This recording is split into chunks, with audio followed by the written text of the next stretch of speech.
Good morning students.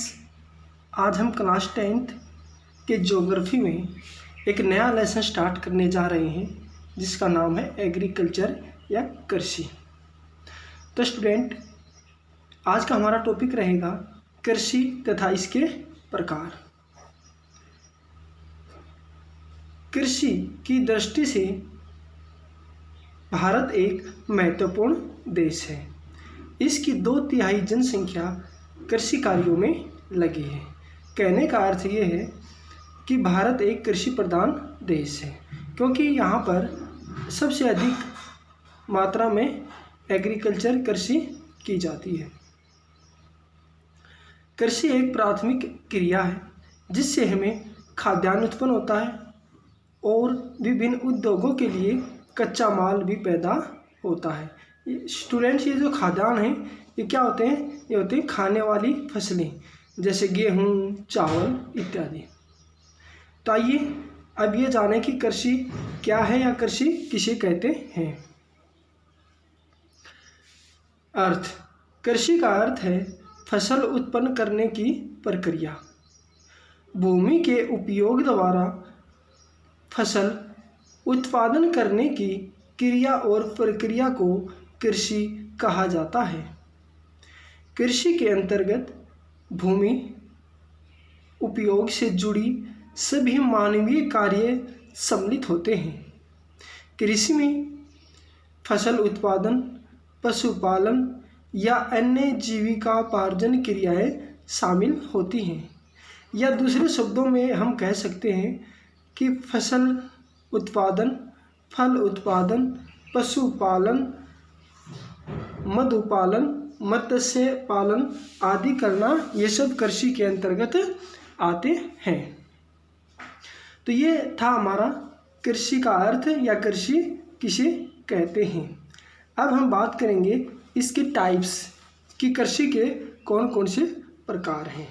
मुख्य रूप से 3 प्रकार यहाँ पर हैं हमारी इसमें NCERT बुक में। पहला है प्रारंभिक जीवन निर्वाह कृषि, उसके बाद है गहन जीविका कृषि और लास्ट है एक वाणिज्य कृषि। तो आइए एक एक को लेके चलते हैं। प्रारंभिक जीवन निर्वाह कृषि।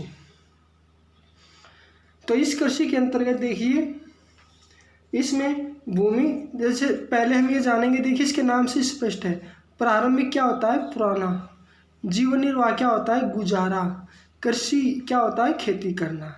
यानी कि जो प्राचीन काल में जीवन गुजारा करने हेतु जो कृषि की जाती थी उसी को प्रारंभिक जीवन निर्वाह कृषि कहा जाता था। देखिए इसके नाम से स्पष्ट हो जाता है।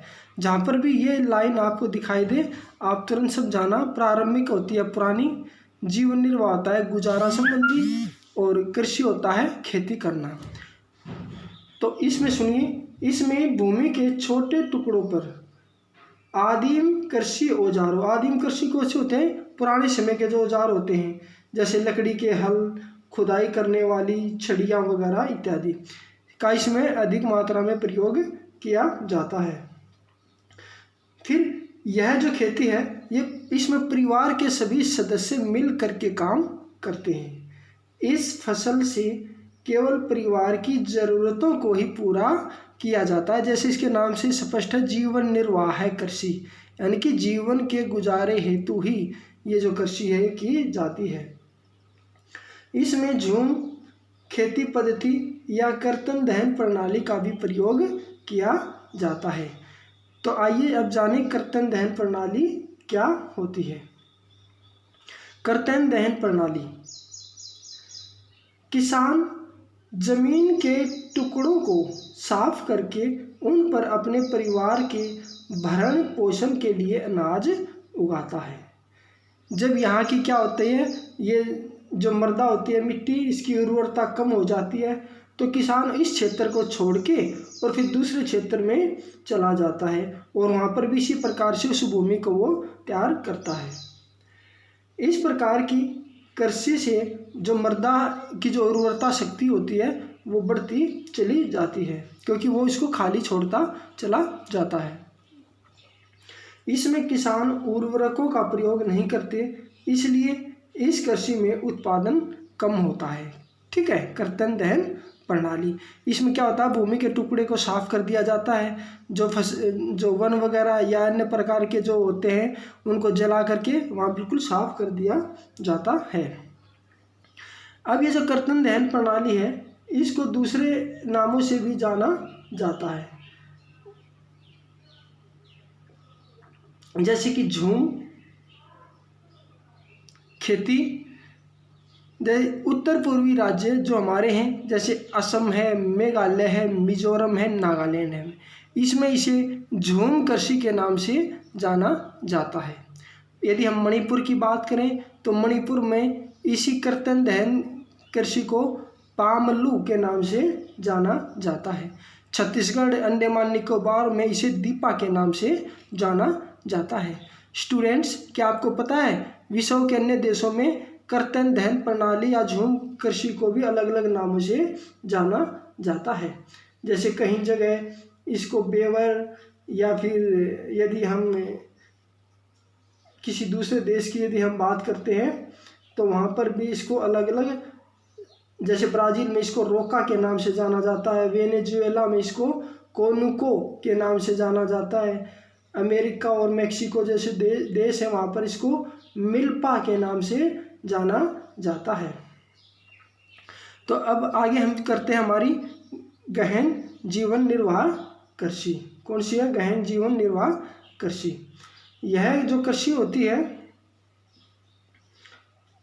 यहाँ ये उन क्षेत्रों में की जाती है जहाँ पर जनसंख्या का दबाव अधिक होता है, यानी कि जनसंख्या बहुत अधिक मात्रा में वहाँ पर निवास करती है। इसमें अधिक उत्पादन के लिए विभिन्न प्रकार के रासायनिक उर्वरकों को और जो सिंचाई के जो साधन हैं या कृषि के जो बड़े बड़े भारी यंत्र हैं उनका बहुत अधिक मात्रा में प्रयोग किया जाता है।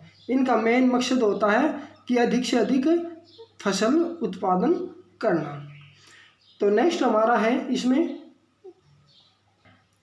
वाणिज्यिक कृषि या वाणिज्य कृषि। इसके तहत जो ये जितनी भी फसल उगाई जाती है सभी को बाजार में बेचने के उद्देश्य से उगाई जाती है। इसमें अधिक पैदावार देने वाले बीज, उर्वरक, कीटनाशकों का प्रयोग किया जाता है। तो ये हमारी 3 प्रकार की जो कृषि है उसकी हमने बात की। अब हम यहाँ पर अपने बात करेंगे शस्य प्रारूप। ये जो शस्य प्रारूप होता है, देखिए आपने भारत की जो भौतिक विविधता है ना और हमारी जो संस्कृति है उसमें देखो हमें कितनी प्रकार की एक विभिन्नता पाई जाती है। ये देश में कृषि पद्धतियों और शस्य प्रारूपों में प्रतिबिंबित होता है। इसलिए देश में बोई जाने वाली फसलों में अनेक प्रकार के खाद्यान्न और रेशे वाली फसलें व सब्जियां, फल, मसाले इत्यादि शामिल हैं। तो भारत में 3 शस्य ऋतुएं हैं, रबी, खरीफ और जायद। तो एक बार तीनों के बारे में हम थोड़ा डिस्कशन कर लेते हैं। इनको मौसमी फसलों के नाम से भी जाना जाता है। भारत में 3 प्रकार की मौसमी फसलें हैं। तो जो पहली है उसके बारे में हम करते हैं डिस्कशन। रबी की फसलें। शीत ऋतु कौन सी होती है? अक्टूबर दिसंबर में इसमें जो फसलें होती है बोई जाती हैं। और ग्रीष्म ऋतु अप्रैल और जून के बीच में इनकी फसलों को काटा जाता है।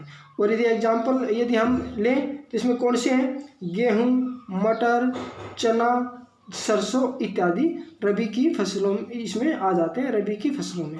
अब बात करते हैं हम खरीफ की फसल। मानसून की पहली बौछार जैसे कि जून जुलाई में ये स्टार्ट हो जाती है मानसून हमारे देश में, तो उसी समय इसमें इसको जो फसलें होती हैं वो बोई जाती हैं और ये सितंबर अक्टूबर में काट ली जाती हैं। और यदि हम एग्जाम्पल में देखें तो चावल है, मक्का है, ज्वार है, बाजरा है, कपास है इत्यादि। तो ये हमारी रबी और खरीफ की फसलें हो चुकी हैं। अब हम बात करते हैं और है हमारी तीसरी प्रकार की जायद फसलें। तो जो जायद फसलें होती हैं रबी और खरीफ के बीच का जो मौसम होता है, जो ऋतु होती है, उसमें ये जायद फसलें बोई जाती हैं। जैसे कि तरबूजे हैं, खरबूजे हैं, खीरे हैं या अन्य प्रकार की जो सब्जियां होती हैं वो इसमें बोई जाती हैं। अगर महीने की बात की जाए तो ये मान लो कि मई से जुलाई या सितंबर से दिसंबर के बीच में ये जायद फसलें उगाई जाती हैं। तो स्टूडेंट हमारा ये जो टॉपिक है ये यहीं कंप्लीट होता है। अब हम बात करते हैं क्वेश्चन आंसर की। पहला है, भारत में कितने प्रतिशत जनसंख्या कृषि क्षेत्र से जुड़ी हुई है। सेकंड क्वेश्चन है, कृषि से क्या अभिप्राय है। थर्ड क्वेश्चन है, प्रारंभिक जीवन निर्वाह कृषि से आप क्या समझते हैं। नेक्स्ट क्वेश्चन है, कर्तन दहन प्रणाली क्या है।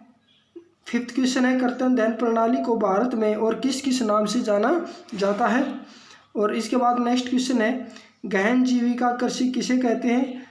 नेक्स्ट क्वेश्चन है, रबी तथा खरीफ में क्या अंतर है। जायद फसलें क्या होती हैं। और लास्ट क्वेश्चन है, वाणिज्य कृषि से आप क्या समझते हैं। तो स्टूडेंट्स हमारा ये टॉपिक यहीं कंप्लीट होता है। Thank you.